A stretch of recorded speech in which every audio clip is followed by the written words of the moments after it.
भारत और चीन के बीच 1993 और 1996 में दो बहुत महत्वपूर्ण समझौते हुए थे, जिसके तहत यह निर्धारित हुआ था कि दोनों देशों की सेनाएं LAC पर कम से कम सैनिकों की तैनाती करेंगे और हिंसक संघर्षों से बचने की कोशिश करेंगे। लेकिन पहले गलवान में और अब तवांग में चीन ने इस समझौते का खुलेआम उल्लंघन किया है। और चीन, आप जानते हैं, हमेशा से एक ऐसा देश रहा है जिस पर धोखाधड़ी करने के आरोप लगते हैं, जिस पर कभी विश्वास नहीं किया जा सकता। और चीन की जो PLA है, जिसे उनकी आर्मी का नाम PLA है, उन्हें PLA कहा जाता है, पीपल्स लिबरेशन आर्मी, और वो अक्सर इस तरह के समझौतों को LAC के आसपास तोड़ती रहती है।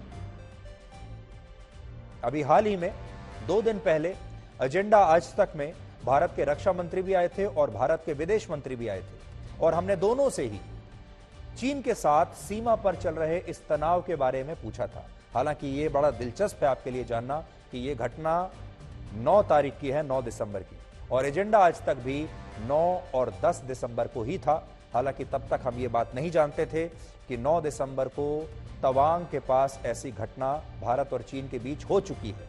लेकिन उसी दिन हमने ये सवाल भारत के विदेश मंत्री से भी किया था और भारत के रक्षा मंत्री से भी किया था, और उन दोनों ने क्या जवाब दिया था, आज पूरे देश को यह सुनना चाहिए, क्योंकि और किसी चैनल पर आपको विदेश मंत्री और रक्षा मंत्री एक साथ इस तरह से नहीं मिलेंगे। बस इतना ही कहना चाहूंगा कि भारत हमारा अब कमजोर भारत नहीं रहा है, और मैं जानता हूं कि इंडो चाइना जो स्टैंड ऑफ था, उसको लेकर बहुत सारे लोगों ने तरह तरह की अफवाहें फैलाने की कोशिश की है। लेकिन मित्रों, बहुत डिटेल में न जाते हुए मैं इतना ही कहना चाहूंगा कि भारत की सेना ने ये शौर्य और पराक्रम का परिचय दिया है, उसकी जितनी भी सराहना की जाए कम है। हम लोगों का सचमुच गर्व के साथ मस्तक ऊंचा हो जाता है। यानी गलवान और LAC को लेकर जो भी चाहे राजनीतिक कमेंट आते हों, चाहे अभिनेता अभिनेत्रियां कुछ कह देते हो, वो सारी चीजें केवल अफवाह हैं। नहीं, मैं बिल्कुल मानता हूं। मैंने सेना का शौर्य और पराक्रम जिस तरीके का रहा है और जिस तरीके से भारत की सीमाओं की सुरक्षा उन्होंने की है, जितनी सराहना की जाए वो कम है। पर चीन को अगर हम देखें, क्या वो आज हमारी ताकत समझ रहा है? क्या हम बराबरी पर बातचीत कर रहे हैं? क्योंकि बहुत मुश्किल समय निकला है, कोविड से लेकर उसके बाद गलवान का समय, जो कि अभी भी गतिरोध है।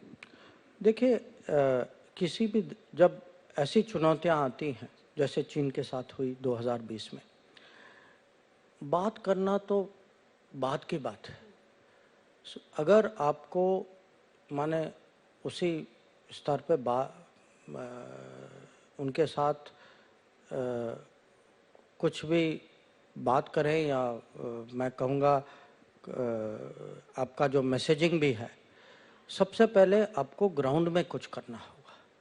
और सबसे बड़ी बात मुझे लगा कि उस समय कि हमने फौज को जो है कोविड के बावजूद, क्योंकि आप याद रखिए ये मई जून में हुआ था, उस समय लॉकडाउन, देश में लॉकडाउन भी था।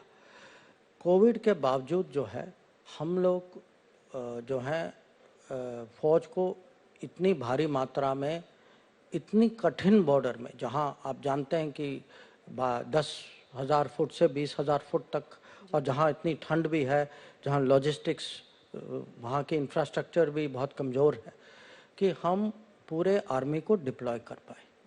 तो जो डिप्लोमेसी जो है, एक किस्म से जब तक अगर ग्राउंड सिचुएशन आपके पक्ष में जाए तो आपकी डिप्लोमेसी और मजबूत होती। तो उसके बाद जो भी उनके साथ जो बातचीत जो हो रही है, और उसके कुछ परिणाम निकले हैं, पूरे नहीं निकले, अभी भी बातचीत जारी है। इसीलिए निकले हैं क्योंकि हमारी डिप्लॉयमेंट हुई है, और हमारी डिप्लॉयमेंट हुई है, हमारे जवान खड़े हैं, और माने उनका जो ताकत, जो साहस जो उन्होंने दिखाया है, उसकी हमें प्रशंसा करनी चाहिए, क्योंकि हमारी डिप्लोमेसी जो है उनके योगदान से चलती है।